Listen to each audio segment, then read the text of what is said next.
presentation, take one. Okay. Good morning, Nicole. I'm Adam Miller with the 9 Times Network, and we had an appointment at 9 o'clock, and it's 9 o'clock. May I come in? Yeah, absolutely. Come on in. Fantastic. Well, it's a pretty important decision you're about to make to list your house with me today. May I come inside? Yes, you may. Fantastic. We sit at the kitchen table? Yes, that would be great. Excellent.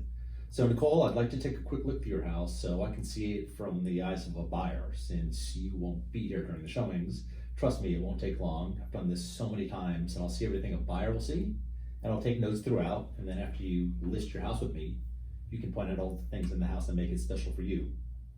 I know that many agents have you take them through the house and have you explain everything. They see the house through your eyes instead of through the eyes of a buyer. I've been doing this so long, it will only take me a few minutes. Can you do me a favor and fill out this seller survey so we can save you time? Okay, Fantastic. that sounds good. Great. And walk. You have a really terrific house, Nicole. Thank you. Great. So, Nicole, I've got a great deal of respect for you and your time. In fact, we only have 3 goals for our meeting today. 1, we're going to review your motivation to sell your house now and agree on a price that will cause it to sell. 2, we'll take a moment. I'll answer any questions that you may have. And then 3, we'll decide today whether you choose to work with me, and I'll decide if I choose to work with you. Fair enough? Sounds fair. Fantastic. So I have 3 critical questions for you. Do you really want to sell your house? Yes, definitely. Fantastic. And are you willing to price your house to sell, or do you want it to sit on the market? No, I definitely want it to sell. Okay, fantastic. And do you want me to sell it for you? Maybe. Okay, fantastic. And that's why I'm here. Awesome. So Nicole, I had the opportunity to speak with your husband the other day, and I asked him a few questions to better help prepare for this morning. May I review those questions now to make certain I thoroughly understand your circumstances to sell your house? Yeah, that'd be great. Fantastic. So Nicole, your husband said that you were moving to San Diego, is that correct? Yes. Fantastic. And you wanted to be there by the beginning of the year, is that right? Yeah, that would be great. Excellent. And what's important to you about being in San Diego by the beginning of the year? I have an ailing father, and I really want to spend time with him, and it's Gotcha. an important Yeah, thing. that's sorry to hear that. So ultimately, you're in San Diego by the beginning of the year. You're with your father. What's that going to do for you? Give me just time and quality to spend with him, and Great. And that's really important, right? yeah, family's so important. Yeah. And honestly, doesn't your family deserve that? Yes, definitely. Great. So my goal is to make that happen for you. And if you're serious and committed as I am, then we'll get you to San Diego by the beginning of the year. How does that sound? Excellent. Excellent. So I appreciate you being serious about getting your house sold. Now, as we continue to talk about getting your house sold and discussing what it'll take, it's only natural for you to see why so many people choose me to get their house sold. In fact, during our conversation about the price of your house, it will become obvious that I get more people more money for their house than other agents. You do want the most money possible, don't you? Oh, definitely. Great. And because you want the most money possible, you'll find it easy to choose me tonight. In fact, it will be easy for you to sign the contract so we can get you to San Diego. How does that sound? Sounds good. Okay, great. So I'd like to discuss with you how buyers determine value. Is that okay? Yeah, that'd be great. Great. So it's much like buying anything. Let's say you're going to buy a car, Mm-hmm. and you go to the one dealership and you see the car that you want, and it's $30,000. And you, being a savvy shopper, you go to another store, another dealer, where you see the same exact car, except for this one's got leather interior, it's got a sunroof, it's got a navigation system. Which car would you buy? The one with all the extra bells and whistles. Right, because it gives you more for the same price, more Yeah. features and more benefits. Now, let's say you didn't really care about the sunroof and the navigation system. What would you expect the other dealership to do if you decided to buy their car? Bring down the price. Yeah, you expect them to lower the Yeah. price, right? See, Nicole, buyers are going to be choosing the same way that you did today. See, buyers will walk through 10 to 12 houses before they decide to buy, and they compare houses much like you did. So in essence, your house is really competing against 9 to 11 homes at any given time. And the buyers walk through house after house after house, and they look for the house that offers the most features and the most benefits for the least amount of money. And that's what we call value in the eyes of a buyer. So buyers like yourself either look for more features for the same price or a lesser price. Whatever it is, it's all about the price. Does that make sense? That does make a lot of sense. Excellent. So I want to make sure that you understand that I am not like every other agent out there. See, many agents will list your house, and then they do what we call the 3 Ps of real estate. They place your house in the multiple listing service, they put a sign in your yard, and in this case you have a condo, you can't even put a sign out. And then they sit around, they pray that somebody else sells it for them. Yep, and don't get me wrong, that's a strategy. People sell houses like that all the time. We actually do the fourth and the fifth P. So the fourth one is actually we proactively prospect for buyers every day. Meaning we actually pick up the phone and look for sellers for our buyers and buyers for our sellers. And we also price watch, and that means as the market shifts daily, we'll be interpreting the market and giving you feedback. You do want us to keep in touch and give you feedback, don't you? Yes, please. Fantastic. Okay, so in my reason, there's 3 reasons why a property will or will not sell in today's economy.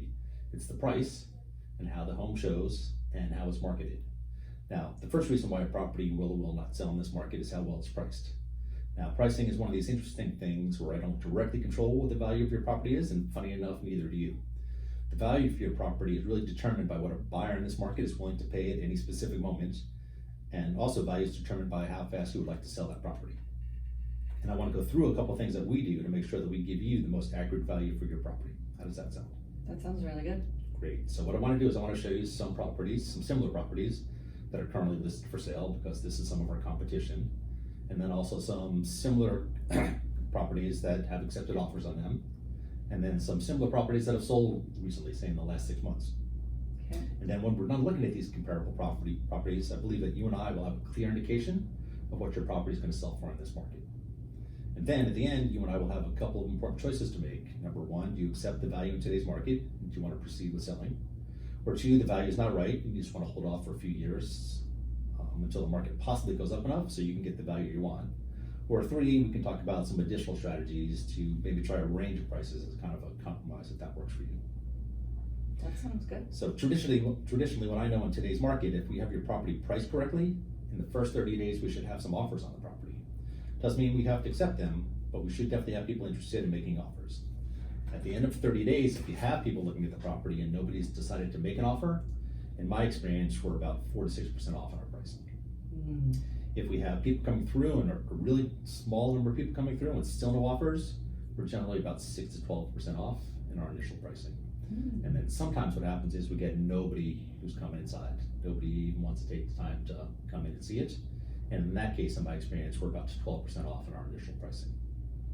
Wow. So what I'm going to do at the end of 30 days of marketing your property, if I don't have it sold already, we'll sit down and we'll review how many offers and how many showings, and then we'll decide if we need to make a price adjustment or if we need to wait it out a little longer. How does that sound? That sounds really good. Okay, excellent. So most agents have one pricing strategy. I actually believe there's actually 3. So the first one is you can price your home above the comparable properties. And that I call the needle in the haystack approach, because you're really hoping that you find that right buyer to come along who falls in love with your house so much that they're willing to pay more than it's actually worth. Yep, you can price it right in line with the fair market value, or for our most savvy clients, we price it just below the market value to create a possible bidding war opportunity. How does that sound? I like bidding wars. Excellent. So is that the one that works best for you? Yeah, I think so. Fantastic. Okay, so what I'd like to do now is kind of review the comparable properties. So this is where I review the comparable properties, the active ones, the listing ones. So based on these, where do you feel that we should price your property at so that it's positioned on the market to outperform any and all the other properties that are currently listed for sale? So probably right around 385,000? Yeah, I think that's right in the ballpark. Probably a little on the higher side, but we'll know in the first 2 weeks whether or not that works. Fantastic. Let's sign all the paperwork. Excellent. Fantastic. Okay, well, thank you. I'm excited to get to work for you. We do have 3 final goals for our meeting today. It's actually our promise to you. So our first goal is to get your property sold for the most money in the least amount of time.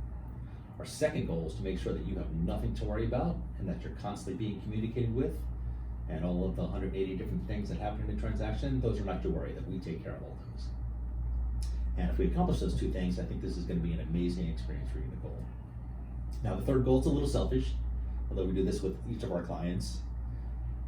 Our final goal is sometime from right now until the day we close on your property, that you will feel so great about what we're doing for you that you will call me, text me, or email me with the name of somebody who needs help with real estate. They just might have a general question, maybe they need to buy a home or sell a home, they might need to refinance, they just need help with real estate. Do you think you can do that? Yeah, I don't see why not. Okay, excellent. And so to be sure you understand what I'm asking is, while we're working together, you'll be hopefully giving out my name, which I truly, truly appreciate, because word of mouth is our lifeblood. What I'm asking is that you take that next step to make sure that I have a chance to help. In addition to giving out my name, please call me, text me, or email me with their information, because then there's a 100% chance that I'll get in touch with them. Can you do that? Yes, I can Awesome. do that. That'd be fantastic. So you can call me, right? I sure will. Excellent. So now if we get to the date of the closing and we're sitting at the closing table and we've signed all the paperwork and you haven't been in touch with the name of somebody we can help, I'm gonna assume that our group didn't deliver on our promise and that we could have done a better job. So I wanna talk to you about that, to find out what we could have done differently in order to have earned a referral. Will that be okay with you? Yeah. Fantastic. So Nicole, I'm gonna count it. I'm gonna count on you sending us that referral.